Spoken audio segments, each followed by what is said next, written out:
الحمد لله والصلاة والسلام على من لا نبي بعده فأعوذ بالله من الشيطان الرجيم بسم الله الرحمن الرحيم। দেশ ও প্রবাস থেকে যেখান থেকে আমাদের এই ভিডিওটি দেখছেন আপনাদের সকলের প্রতি আমার আন্তরিক সালাম। আসসালামু আলাইকুম ওয়া রাহমাতুল্লাহ। আজকে আমরা কথা শুনব যাকাত কাদের উপরে ফরজ। যদি কোনো মানুষের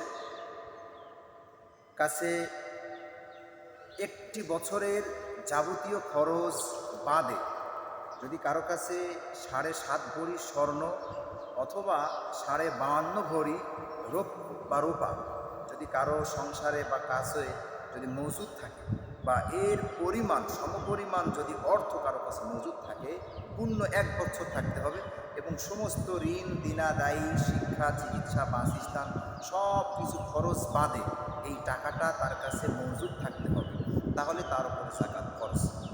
তাহলে যদি আমরা আরেকটু ক্লিয়ার করে বলি, 7.5 ভরি স্বর্ণ অথবা এর সমপরিমাণ মূল্য যদি আপনার কাছে থাকে 1 বছর সমস্ত খরচ বাদে, তাহলে 7.5 ভরি স্বর্ণের যে একটা বর্তমান বাজার মূল্য সেটা যদি 1 লক্ষ টাকা করে যদি আপনি 1 ভরি স্বর্ণের মূল্য নির্ধারণ করেন, তাহলে সেখানে দেখা যাচ্ছে 7.5 লক্ষ টাকা আপনার কাছে থাকতে হবে, এটা সর্বোচ্চ। আর সর্বনিম্ন যাকাতের যে অর্থের যে অ্যামাউন্ট সেটা হলো 52.5 ভরি রৌপ্য, অর্থাৎ বর্তমান বাজার মূল্য যদি 1 ভরি রৌপ্য বা রূপার যদি বাজার মূল্য হয় 2000 টাকা, তাহলে কারো কাছে যদি 52 বা 52.5 ভরি রূপা থাকে বা এর পরিমাণ সমপরিমাণ অর্থ যদি থাকে, তাহলে সেখানে দেখা যাচ্ছে 1 লক্ষ টাকা বা তার কিছু বেশি, এটা 1 বছর তার কাছে থাকা লাগবে সমস্ত খরচ বাদে, সর্বনিম্ন এটা। তাহলে এখান থেকে তার লাখে 2500 টাকা তার যে যাকাত আসবে, সেই যাকাতটা আপনি মানুষকে বন্টন করে দেবেন। আল্লাহ রাব্বুল আলামিন এই যাকাতের টাকাটা কিভাবে বন্টন করবেন সেই সম্পর্কে 8টি খাতের কথা তিনি বলেছেন। ইন্নামাস সাদাকাতু লিল ফুকারা'i ওয়াল মাসাকিনি ওয়াল 'আমিলিনা 'আলাইহা ওয়াল মুআল্লাফাতি কুলুবুহুম ওয়া ফির রিকাবি ওয়াল গারিমিনা ওয়া ফি সাবিলিল্লাহি ওয়া ইবনিস সাবিল। এই যে আয়াতে আল্লাহ রাব্বুল আলামিন যাকাত যে কোথায় দিবেন 8টি খাতের কথা তিনি উল্লেখ করেছেন। যাক আমরা এই ভিডিওতে অত বিস্তারিত বলতে চাচ্ছি না, তো এটা আপনারা দেখে নেবেন।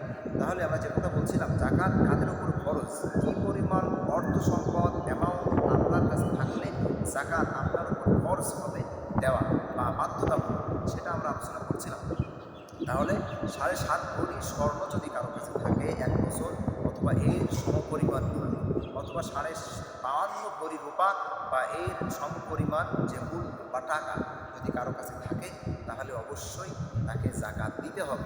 এখন আসুন, নিজের যে বাসস্থান বা নিজের জায়গা জমি বা নিজের বিল্ডিং বালাখানা বা নিজের গাড়ি, বা নিজের পোশাক বা এর উপরে কিন্তু কোনো যাকাতের কোনো বিধান আসবে না। তবে হ্যাঁ, আপনার ব্যবসা প্রতিষ্ঠানের উপর যাকাত আসবে।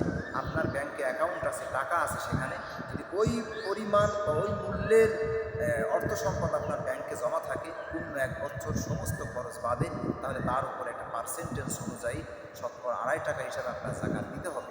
আপনি ধরুন আপনার ব্যবসায় 3 লক্ষ টাকার মতো মাল আছে, সেখানে আপনার কোম্পানির সমস্ত খরচ বাদে বা কোম্পানির যে কয় টাকা পাবে সব কিছু বাদ দিয়ে দেখা যাচ্ছে আপনার কাছে 1 লক্ষ বা 1.5 লক্ষ টাকার মতো আপনার ব্যবসায় একটা পুঁজি রয়েছে, একটা মূলধন রয়েছে, একটা টাকা সেখানে বসে আছে। তো এর যে অ্যামাউন্ট অনুযায়ী 2.5 টাকা অনুযায়ী এই 1.5 লক্ষ টাকার যে মালের যে যাকাত সেটা আপনাকে কিন্তু বন্টন করে দিতে হবে গরিব মিসকিনের এতিমদের। এজন্য আসুন, আমরা সম্প্রতি শুনছিলাম যে যাকাত দিতে হবে কাদের উপর, মানে কত টাকা হলে পরে যাকাত দেওয়া ফরজ, এই বিষয়ে আমরা কথা শুনছিলাম। আমরা আরও বিস্তারিত বলতে পারতাম, সময় সংকটের কারণে আমরা বলতে পারছি না। আপনারা এই বিষয়ে আরও ভালোভাবে জেনে নিন। তবে আল্লাহ রাব্বুল আলামিন যেন আমাদের সকলকে যাকাত পরিপূর্ণভাবে দেওয়ার তৌফিক দান করুন এবং আমাদের এই যাকাত দেওয়ার মাধ্যমে আমাদের অর্থ সম্পদকে আল্লাহ তাআলা যেন পবিত্র করে দেন। আমরা সকলে বলছি আল্লাহুম্মা আমিন ওয়া মা আলাইনা ইল্লাল বালাগ।